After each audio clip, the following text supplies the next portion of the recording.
Assalamualaikum warahmatullahi wabarakatuh. Anak-anakku semuanya, kali ini di part yang keempat, Ibu akan menjelaskan tentang reproduksi fungi.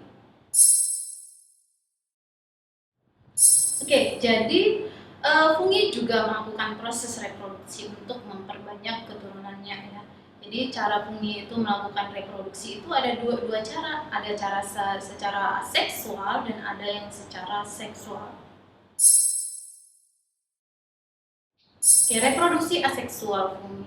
Reproduksi aseksual fungi dilakukan dengan cara pembelahan biner, pertunasan atau penguncupan, fragmentasi miselium ataupun hipa, dan pembentukan spora aseksual. Macam-macam spora aseksual. Jadi, spora aseksual itu adalah spora yang dihasilkan dengan tidak terjadinya penyatuan antara inti sperma dan inti dari sel telur dari si fungi itu sendiri. Jadi dia tidak terjadi proses peleburan inti sel di dalamnya untuk membentuk yang namanya spora aseksual. Jadi macam-macam spora aseksual itu ada yang namanya conidiospora. Conidiospora itu adalah spora aseksual yang bersel satu yang dibentuk di dalam suatu kantung khusus yang disebut dengan conidium. Dan conidium itu berada di ujung dari hipa si fungi tersebut. Kemudian ada yang namanya sporaniospora. Sporaniospora adalah spora bersel satu yang dihasilkan oleh hipa khusus, yang dimana hipa khusus itu akan membentuk suatu kantung yang disebut dengan sporanium. Dan di dalam kantung sporanium itulah dibentuk yang namanya sporaniospora. Kemudian ada yang namanya oidium. Oidium itu adalah salah satu jenis dari spora aseksual. Oidium itu dihasilkan karena terputusnya hipa pada fungi, sehingga terbentuklah yang namanya spora aseksual yang bernama oidium. Kemudian ada yang namanya chlamydospora. Spora ini adalah spora bersel satu yang berasal dari hifa fungi somatik, hifa yang membentuk tubuh buah dari si fungi. Kemudian hifa somatik ini akan menghasilkan yang namanya spora, yang namanya spora chlamydospora. Jadi hifa somatik ini strukturnya itu berdinding tebal dan tahan terhadap kondisi lingkungan yang buruk. Kemudian nantinya dia akan menghasilkan yang namanya spora chlamydospora. Kemudian ada yang namanya blastospora. Blastospora itu adalah pertunasan atau penguncupan yang dibentuk oleh sel-sel hamir atau biasa juga disebut dengan sel ragi.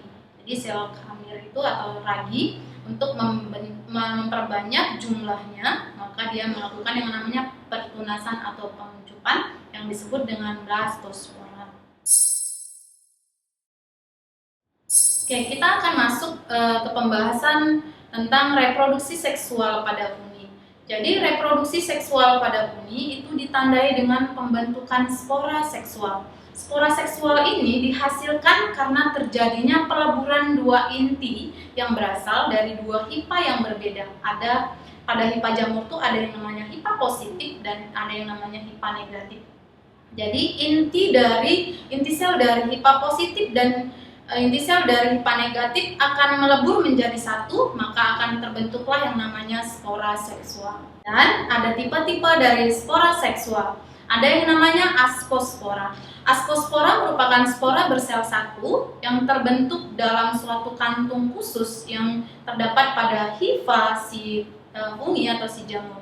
Kantung tersebut disebut dengan askus. Jadi proses pembentukan askospora itu terjadi di dalam kantung khusus pada suatu hifa jamur yang disebut dengan askus. Kemudian ada yang namanya basidiospora. Basidiospora merupakan spora bersel satu yang dibentuk dalam suatu kantung yang disebut dengan basidium. Tetap saja ya, proses terjadinya pembentukan basidiospora ini melewati yang namanya peleburan inti hipa positif dan inti hipa negatif. Kemudian ada yang namanya zigospora. Zigospora ini adalah spora seksual yang terbentuk karena adanya pertemuan antara dua ujung hipa yang serasi secara seksual. Jadi ada namanya ujung hipa positif dan ujung hipa negatif, maka terjadi pertemuan dan melebur, maka akan terbentuk yang namanya spora seksual yang namanya zigospora. Kemudian ada yang namanya oospora. Oospora adalah spora seksual yang bersel satu yang juga terbentuk karena adanya peleburan gamet jantan dan gamet betina pada si fungi atau si jamur. Oke, sekian materi hari ini. Gue harap anak-anak ibu semua bisa memahami penjelasan dari ibu. Nanti kita akan lanjutkan lagi untuk part yang selanjutnya, masih tentang kingdom fungi. Sekian dari ibu akhiri. Assalamualaikum warahmatullahi wabarakatuh.